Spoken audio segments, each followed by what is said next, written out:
લોકસભા 2024ની તૈયારીઓ ચાલી રહી છે. સમગ્ર ભારતભરમાં અલગ અલગ ઉમેદવારો અલગ અલગ જગ્યાએ પોતાના મત વિસ્તારમાં ફોર્મની તૈયારીઓ કરી રહ્યા છે. ક્યાંક ફોર્મ ભરાઈ રહ્યા છે તો કોઈક જગ્યાએ તૈયારીઓ થઈ રહી છે. ત્યારે ગઈકાલે પાટણના લોકસભાના ભારતીય જનતા પાર્ટીના ઉમેદવાર ભરતસિંહ ડાભીએ ફોર્મ ભર્યું હતું. ભરતસિંહ ડાભીએ ફોર્મ ભર્યું તે સમય પહેલા ભારતીય જનતા પાર્ટીના કાર્યકર્તાઓ, નેતાઓ અને ભારતીય જનતા પાર્ટીના સમર્થકોને તેમણે આમંત્રણ આપ્યું હતું અને મોટી સંખ્યામાં અહીંયા ભારતીય જનતા પાર્ટીના કાર્યકર્તાઓ, નેતાઓ અને આમંત્રિત મહેમાનો હાજર રહ્યા હતા. હજારોની સંખ્યાની આ ભીડ પાટણમાં ગઈકાલે જોવા મળી હતી. ગઈકાલે આ ભીડ વચ્ચે નેતાઓ પોતાના વક્તવ્યમાં ભારતીય જનતા પાર્ટીને વોટ આપવા માટે પ્રવચન આપ્યા હતા. તો જ્યારે આ ફોર્મ ભરવા ગયા તે પહેલા ભારતીય જનતા પાર્ટીના ઉમેદવાર ભરતસિંહ ડાભી દ્વારા એક સંમેલન આયોજન રાખવામાં આવ્યું હતું. આ સંમેલનમાં જગદીશભાઈ વિશ્વકર્મા, લવિંગજી ઠાકોર, જિલ્લા પ્રમુખ દશરથભાઈ ઠાકોર અને નિજાનંદ સ્વામી સહિતના ભારતીય જનતા પાર્ટીના અગ્રણીઓ, નેતાઓ હાજર રહ્યા હતા અને આ સભાને સંબોધી હતી. અને ત્યારબાદ રેલીનું આયોજન કરવામાં આવ્યું હતું. આ વિશાળ રેલી થકી પાટણ કલેક્ટર કચેરી ખાતે જઈ અને આ ભરતસિંહ ડાભી દ્વારા ફોર્મ ભરવામાં આવ્યું હતું. ત્યારે આ વક્તાઓએ આ સભામાં શું શું બોલ્યા તેના વિડીયો આજે જોવાના છે.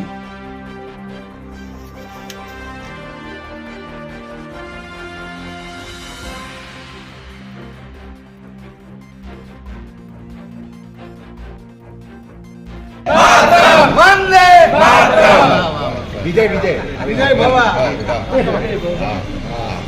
જય એટલે વિજય. જય એટલે વિજય. ભારત માતા કી જય. વંદે માતરમ વંદે માતરમ દાદા વંદે વિજય વિજય વિજય ભવા જય એટલે વિજય. જય એટલે વિજય. ભારત માતા કી જય. વંદે માતરમ વંદે માતરમ દાદા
રાજ્યસભાઓમાં નથી જતો પણ સ્પેશિયલ આવ્યો છું એવા ભાઈ શ્રી કૃષિભાઈ, જેમના ચહેરાઓ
में विजय જય એટલે વિજય ભારત માતા કી जय વંદે मातरम વંદે मातरम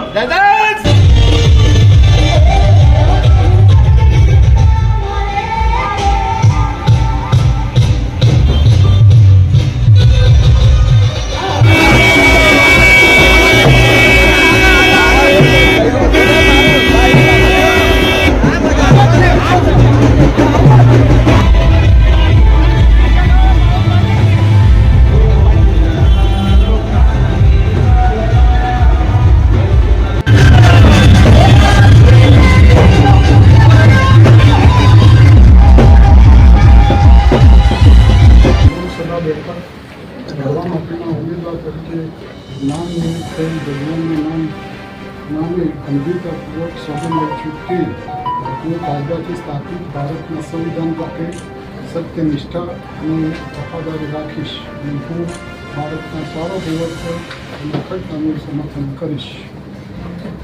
तैयारी कर दो तू कि राम मंदिर बनाएंगे पर तारीख नहीं बताएंगे भाजप वाला तारीखे बताई 22 जान्युआरी राम मंदिर बनाયું અને ત્રીજી વાર ભારતીય જનતા પાર્ટી હેડ્રિક બનાવશે એમાં નરેન્દ્રભાઈ આપણા વડાપ્રધાન બનશે અને ભરતસિંહજી આપણા કાર્યકર્તા થકી 5 લાખથી વધુ મતથી આપણે જીતશે એના માટે તમે કાર્યકર્તાઓ બધા કમર કસીને 7 મેના દિવસે વધુમાં વધુ મતદાન કરાવીએ આપણા ભરતસિંહજીને જીતાડીએ એટલી જ વિનંતી કરવી હતી.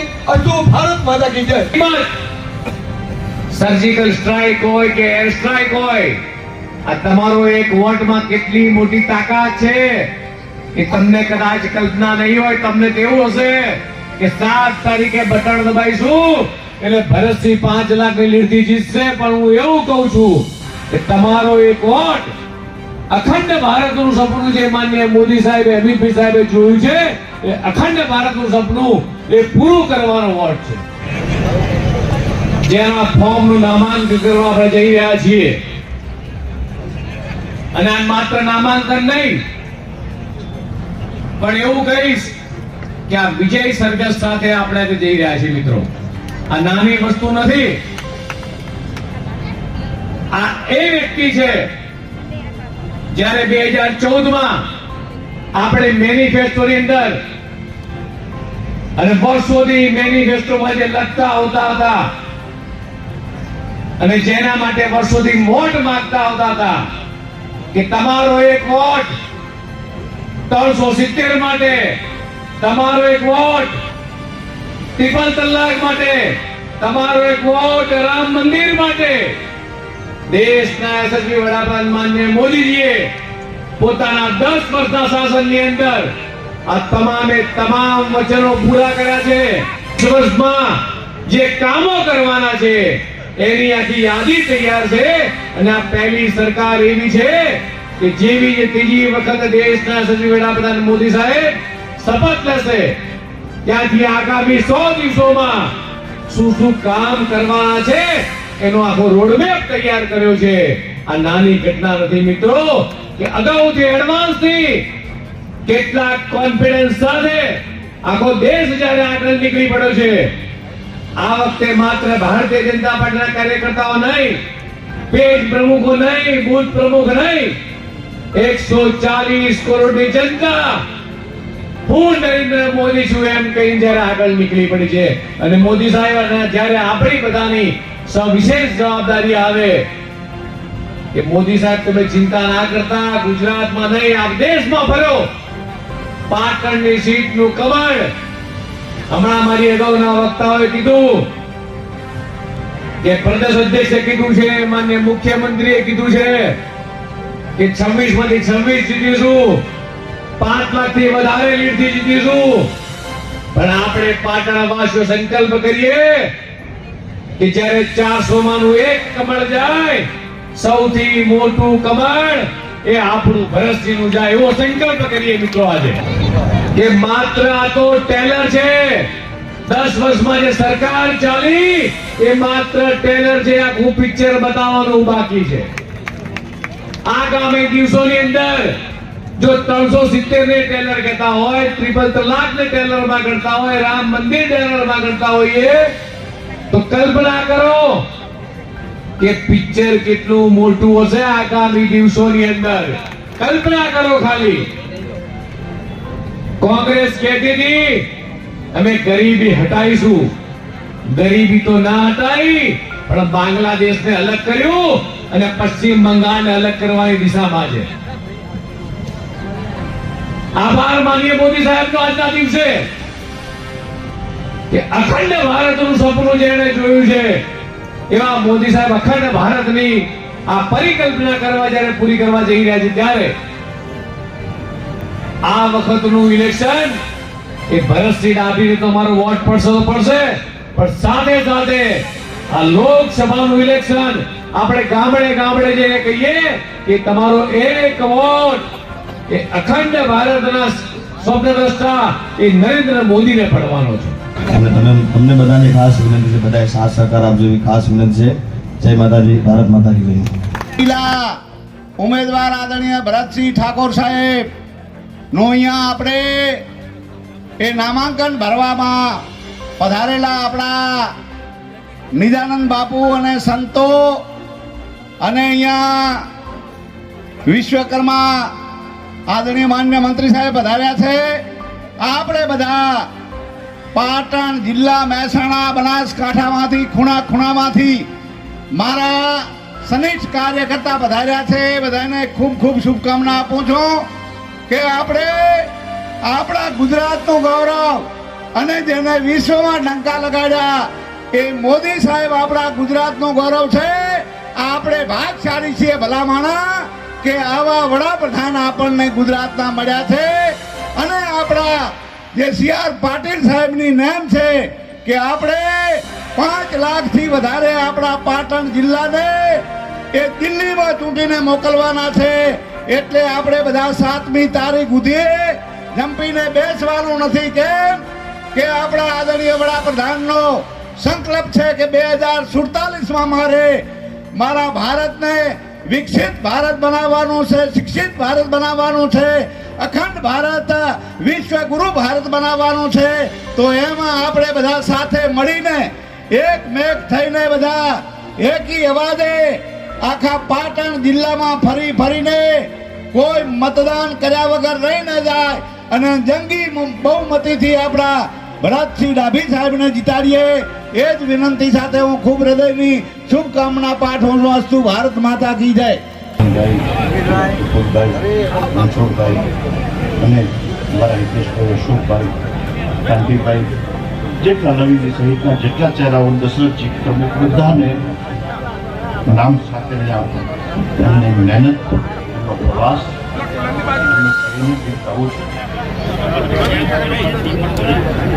માત્ર 2 મિનિટમાં મારી વાત પૂરી કરીશ, પણ એના માટે તમારે મારી સાથે 3 વખત 3 પ્રકારની જય બોલવી પડશે. બોલો મહાકાળી માત કી. એક તો આછી પાતળી જયમાં બોલવા માટે હું ટેવાયેલો નથી, એટલે ફરીથી પ્રયાસ કરો. બોલો મહાકાળી માત કી, કાશી વિશ્વનાથ મહાદેવ કી, રઘુકુલ ભૂષણ ભગવાન રામચંદ્ર કી. આ 3 જય બોલાવવાનું કારણ એ છે કે આ ગુજરાતની ભૂમિ ઉપર ભૂતો ન ભવિષ્યથી જે ઉકેલે ન એવો પ્રશ્ન મહાકાળી જે પાવાગઢમાં બિરાજે છે એના ઉપર પહેલી વખત 550 વર્ષ પછી કોઈએ જો નેજું પ્રગટું કર્યું હોય ને, નરેન્દ્ર મોદીએ પ્રગટા કર્યા છે. આ ભગવી સરકારે પ્રગટા કર્યા. કાશી વિશ્વનાથના કોરિડોરનો હું સાક્ષી રહ્યો છું ને એમાં જવાનો મને અવસર મળ્યો. ગંગા વચ્ચે ને કાશી વિશ્વનાથ વચ્ચે અડધા પાટણ જેટલું નગર વસી ગયેલું હતું અને લોકશાહીમાં ક્યારેય શક્ય નતું, કોઈ વિચારી પણ ન શકે કે આવડા મોટા નગરને કોઈ વચમાંથી હટાવી શકે. અને ગંગાનું પાણી સીધી રીતે ઘડો છે ને 350 વર્ષથી ચડવાનો બંધ હતો. એ 350 વર્ષ પછી એ વીર વિક્રમાદિત્યની જેમ ઘડો હાથમાં લઈ એ બધું ખાલી કરાવી અને ફરી પાછા 350 વર્ષે ગંગાને અને કાશી વિશ્વનાથને એક કરનાર નરેન્દ્ર મોદી. એના પછી ફરી પાછો જે અવસરનો સાક્ષી બન્યો કે જ્યાં મોટા મધાનતાઓ, મોટા મોટા કલાકારો, આગેવાનો, અમારા મઠાધીશો, મંડલેશ્વરો આ બધા જ પોતાના સૂક્ષ્મ બાબતોને ભૂલી અને બધા સમ્યક અવસ્થામાં બેઠા હોય અને ભગવાન રામચંદ્રજીની જે શિલા છે લઈ અને ફરી પાછા ભગવાન રામચંદ્રના ચરણોમાં છે ને એ પૂજા અર્પિત કરનાર છે ને નરેન્દ્ર મોદી. આ ચૂંટણીઓ નથી, ચૂંટણી માત્ર પ્રક્રિયા હોય, કોઈને જીતાડવા પૂરતી હોય, ચૂંટણી નથી.